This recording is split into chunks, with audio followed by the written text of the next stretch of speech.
Bienvenue. Aujourd'hui, on s'intéresse à ce qui fait vraiment bouger Charleroi. Toute cette énergie citoyenne, le monde associatif. Oui, c'est vrai qu'il y a une belle dynamique. Et au centre de tout ça, on trouve une structure assez essentielle, la Maison de la Participation et des Associations, la MPA. La MPA, d'accord. Alors explorons un peu ce qu'elle propose, ce qu'on peut y trouver. En fait, la MPA, c'est un peu un carrefour. Sa mission est double. D'une part, elle est là pour accompagner les projets collectifs, qui ne cherchent pas le profit, donc les ASBL, les comités de quartier, les collectifs de citoyens. Mhm. Et d'autre part, c'est plus récent, depuis 2022, c'est elle qui gère les outils de participation citoyenne pour la ville de Charleroi. Ah, intéressant cette double casquette. Ça veut dire qu'elle fait le lien entre les idées des gens et la ville. C'est tout à fait ça. Ça crée une synergie, justement. La MPA devient une sorte d'interface, un facilitateur. Elle connecte les idées, les gens, les ressources. C'est vraiment un moteur pour les projets locaux, quoi. Concrètement, alors si on est une asso, une ASBL par exemple, qu'est-ce qu'on peut attendre de la MPA? L'accompagnement est assez large.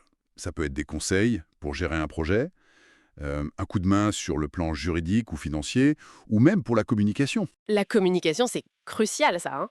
Absolument. Et puis, il y a le côté matériel. La MPA met à disposition des salles, du matériel, et elle organise aussi des formations, des moments de rencontre importants, comme le forum des associations. D'accord. Et si on n'est pas une association bien établie, juste un groupe d'habitants avec une bonne idée pour le quartier? Eh bien, la MPA, là aussi. Il y a un dispositif qui s'appelle Initiative locale. C'est fait exprès pour soutenir ces petits projets de proximité. Ah oui. Oui, et puis elle anime aussi les conseils de participation dans les districts. C'est important ça. Ce sont des lieux où les habitants et la ville peuvent discuter pour améliorer le quartier, le cadre de vie, retisser du lien. On a des exemples concrets de ce que ça donne sur le terrain? Oui, il y en a. J'ai vu par exemple le réseau Jacadi. Ce sont des jardins partagés qui sont créés sur des terrains un peu laissés à l'abandon en partenariat avec la Sambrienne. Ah, sympa ça. Transformer un terrain vague en jardin collectif. Exactement. Ça crée du lien, ça embellit le quartier, c'est une super initiative. Et il y a aussi des projets plus originaux comme Believe. Believe. C'est quoi? Ah, alors ça, c'est intéressant. Ça utilise les bénévolats comme comment dire, un tremplin vers l'emploi pour les demandeurs d'emploi. Ah d'accord, comment ça marche ça? Via des formations, des missions dans des associations, ça permet aux gens de développer des compétences et surtout de les faire reconnaître, notamment avec un système d'open badges, des certifications numériques en quelque sorte. C'est une approche assez innovante, hein, du bénévolat pour l'insertion, hein. Tout à fait. Ça montre qu'ils cherchent des solutions créatives. C'est inspirant tout ça. Mais bon, souvent, pour lancer un projet, il faut un peu d'argent. Le nerf de la guerre. Est-ce que la MPA aide là-dessus? Oui, bien sûr. Il y a justement l'appel à projet initiative locale. Pour 2025, c'est lancé. C'est une aide financière directe. Ah, et ça monte à combien? Pour qui? Ça peut aller jusqu'à 1 000 € par an et par collectif. C'est pour les habitants, les comités, les associations de fait, les ASBL. Tous ceux qui ont une idée pour animer leur quartier. 1 000 euros, ça peut déjà bien aider à démarrer, hein. Oui, c'est un bon coup de pouce. Le budget total est de 15 000 € pour l'année et c'est attribué sur le principe du premier arrivé, premier servi. Après validation du projet, bien sûr. La candidature se fait en ligne, c'est assez simple. D'accord. Et il y a aussi un autre appel, les initiatives citoyennes, c'est ça. J'ai vu que la dernière soirée des lauréats avait attiré pas mal de monde. Oui, celui-là est annuel aussi.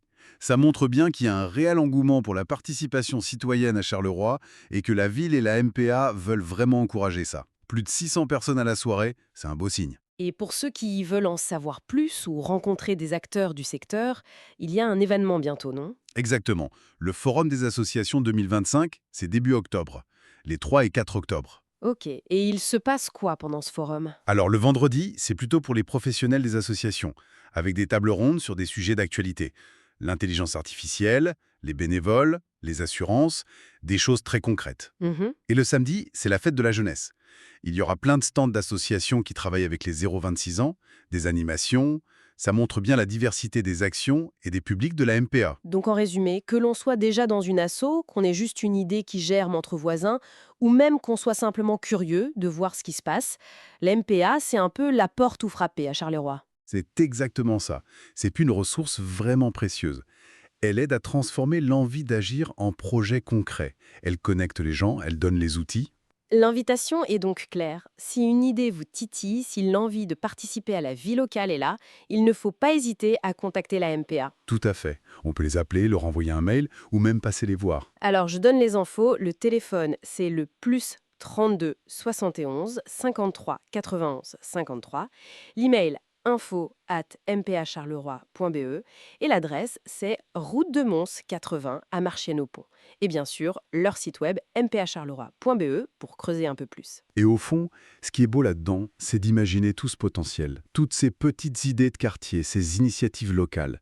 Quand elles trouvent le bon accompagnement, eh bien, elles peuvent vraiment éclore et changer les choses. C'est ça, la force du collectif.